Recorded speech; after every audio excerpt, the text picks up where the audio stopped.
ਤਰੀਕਾਕਾਰ ਇਹ ਆ ਕਿ ਜਦੋਂ ਅਸੀਂ ਪੈਸੇ ਜਮ੍ਹਾਂ ਕਰਵਾਉਣੇ ਆ ਟਰੈਕਟਰ ਦੇ 10 ਲੱਖ ਰੁਪਈਆ ਗਵਰਨਮੈਂਟ ਨੇ ਦੇਣਾ ਵਾ।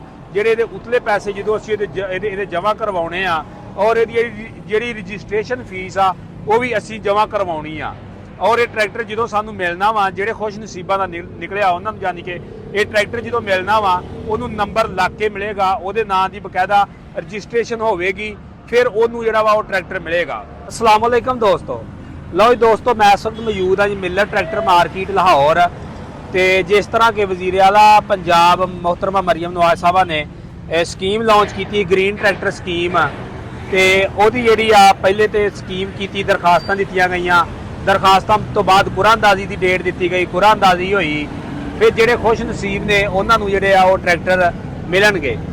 ਤੇ ਉਹਦੇ ਵਿੱਚ 9500 ਟਰੈਕਟਰ ਸੀ ਜੀ ਪੂਰੇ ਪੰਜਾਬ ਦੇ ਅੰਦਰ, ਤੇ ਸਭ ਤੋਂ ਜ਼ਿਆਦਾ ਜਿਹੜਾ ਹਿੱਸਾ ਸੀ ਉਹ ਮਿਲਤ ਟਰੈਕਟਰ ਦਾ ਸੀ। ਤੇ ਦੇਖ ਸਕਦੇ ਤੁਸੀਂ ਹਰ ਤਰਫ ਮਾਰਕੀਟ ਦੇ ਅੰਦਰ ਅੱਜ ਗ੍ਰੀਨ ਹੀ ਟਰੈਕਟਰ ਆ ਰਿਹਾ ਵਾ। ਔਰ ਜਿਹੜੀ ਆ ਸਭ ਤੋਂ ਜ਼ਿਆਦਾ ਦਰਖਾਸਤਾਂ ਜਿਹੜੀਆਂ ਸੀ ਉਹ ਮਿਲਤ ਟਰੈਕਟਰ ਦੀਆਂ ਹੋਈਆਂ, ਔਰ ਛੋਟੇ ਟਰੈਕਟਰਾਂ ਦੀਆਂ ਸਭ ਤੋਂ ਜ਼ਿਆਦਾ ਦਰਖਾਸਤਾਂ ਵੇਖਣ ਨੂੰ ਆਈਆਂ ਇਸ ਸਕੀਮ ਦੇ ਅੰਦਰ। ਜਿਹੜਾ 240 ਆ 260 ਟਰੈਕਟਰ ਆ, ਜ਼ਿਮੀਦਾਰ ਨੇ ਸਭ ਤੋਂ ਜ਼ਿਆਦਾ ਜਿਹੜਾ ਵਾ ਛੋਟਾ ਟਰੈਕਟਰ ਬੁੱਕ ਕਰਵਾਇਆ। ਤੇ ਉਹ ਜੀ ਬਿਲਕੁਲ ਟਰੈਕਟਰ ਰੈਡੀ ਹੋ ਗਏ ਨੇ। ਤੇ ਕਹਿ ਲਓ ਵੀ ਤੁਸੀਂ ਇਹ 9500 ਨਿਕਲਿਆ ਤੇ 9500 ਦੇ ਵਿੱਚੋਂ 4-5 ਹਜ਼ਾਰ ਜ਼ਿਮੀਦਾਰ ਟਰੈਕਟਰ ਲੈਣ ਵਾਲਾ, ਬਾਕੀ ਜ਼ਿਮੀਦਾਰ ਜਿਹੜਾ ਵਾ ਉਹ ਪੈਸਿਆਂ ਦਾ ਇੰਤਜ਼ਾਮ ਕਰ ਰਿਹਾ।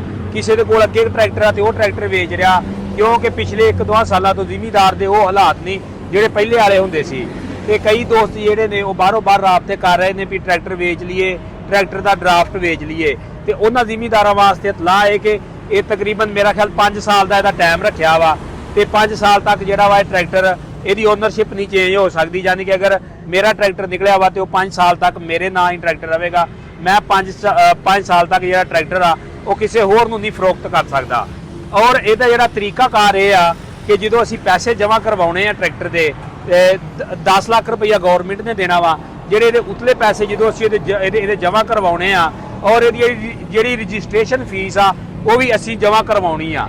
ਔਰ ਇਹ ਟਰੈਕਟਰ ਜਦੋਂ ਸਾਨੂੰ ਮਿਲਣਾ ਵਾ, ਜਿਹੜੇ ਖੁਸ਼ ਨਸੀਬਾਂ ਦਾ ਨਿਕਲਿਆ ਉਹਨਾਂ ਨੂੰ, ਯਾਨੀ ਕਿ ਇਹ ਟਰੈਕਟਰ ਜਦੋਂ ਮਿਲਣਾ ਵਾ ਉਹਨੂੰ ਨੰਬਰ ਲੱਗ ਕੇ ਮਿਲੇਗਾ, ਉਹਦੇ ਨਾਂ ਦੀ ਬਕਾਇਦਾ ਰਜਿਸਟ੍ਰੇਸ਼ਨ ਹੋਵੇਗੀ, ਫਿਰ ਉਹਨੂੰ ਜਿਹੜਾ ਵਾ ਉਹ ਟਰੈਕਟਰ ਮਿਲੇਗਾ।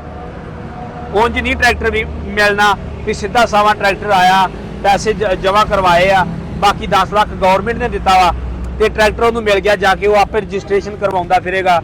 ਜਿਵੇਂ ਟਰੈਕਟਰ ਕਈ 5-5 10-10 ਸਾਲ ਲੋਕ ਰਜਿਸਟ੍ਰੇਸ਼ਨ ਨਹੀਂ ਕਰਵਾਉਂਦੇ ਟਰੈਕਟਰਾਂ ਦੀ, ਉਹ ਬਿਲਕੁਲ ਇਸ ਦੇ ਵਿੱਚ ਨਹੀਂ ਹੋਣਾ ਤਰੀਕਾਕਾਰ।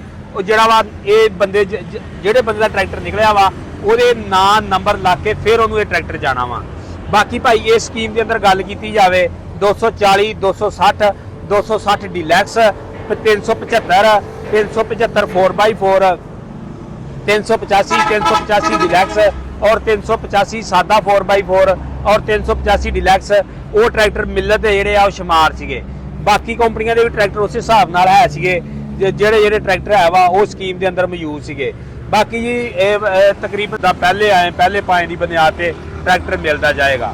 ਬਾਕੀ ਜੀ ਇੱਕ ਨਵੀਂ ਖਬਰ ਚੱਲ ਰਹੀ ਹੈ ਕਿ ਮਜ਼ੀਦ ਜਿਹੜਾ ਵਾ ਉਹ ਪੈਸੇ ਜਮ੍ਹਾਂ ਕਰਵਾਉਣ ਦੀ ਡੇਟ ਆ ਉਹ ਥੋੜੀ ਜੀ ਵਧਾ ਦਿੱਤੀ ਗਈ ਆ। ਹਾਲੇ ਤੱਕ ਕਨਫਰਮ ਨਹੀਂ, ਜੂ ਹੀ ਉਹ ਖਬਰ ਕਨਫਰਮ ਹੁੰਦੀ ਆ ਫਿਰ ਅਸੀਂ ਦੋਸਤਾਂ ਨਾਲ ਜਿਹੜੀ ਆ ਉਹ ਵੀ ਜਿਹੜੀ ਖਬਰ ਆ ਉਹ ਸ਼ੁਮਾਰ ਕਰਾਂਗੇ। ਬਾਕੀ ਜੀ 10 ਲੱਖ ਰੁਪਏ ਦੀ ਜਿਹੜਾ ਜ਼ਿਮੀਦਾਰ ਨੂੰ ਫਾਇਦਾ ਸੀ ਉਹ ਟਰੈਕਟਰ ਦੇ ਉੱਤੋਂ ਮਿਲਣਾ ਸ਼ੁਰੂ ਹੋ ਗਿਆ ਵਾ। ਇਹ ਜੀ ਇਨਫੋਰਮੇਸ਼ਨ ਸੀ ਗ੍ਰੀਨ ਟਰੈਕਟਰ ਦੀ।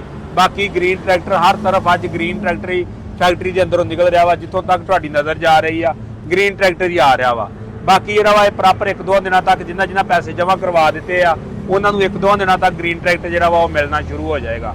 ਇਹ ਜੀ ਹੁਣ ਤੱਕ ਦੀ ਅਪਡੇਟ ਸੀ ਜਿਹੜੀ ਗ੍ਰੀਨ ਟਰੈਕਟਰ ਦੀ, ਦੋਸਤਾਂ ਨਾਲ ਸ਼ੇਅਰ ਕਰ ਰਹੇ ਸਾਂ। ਮਜ਼ੀਦ ਨੈਕਸਟ ਟਾਈਮ ਜਿਹੜੀ ਅਗਲੀ ਇਹਦੀ ਅਪਡੇਟ ਹੋਵੇਗੀ ਫਿਰ ਜਿਹੜੀ ਦੋਸਤਾਂ ਨਾਲ ਸ਼ੇਅਰ ਕੀਤੀ ਜਾਵੇਗੀ। ਓਕੇ, ਅੱਲਾਹ ਹਾਫਿਜ਼।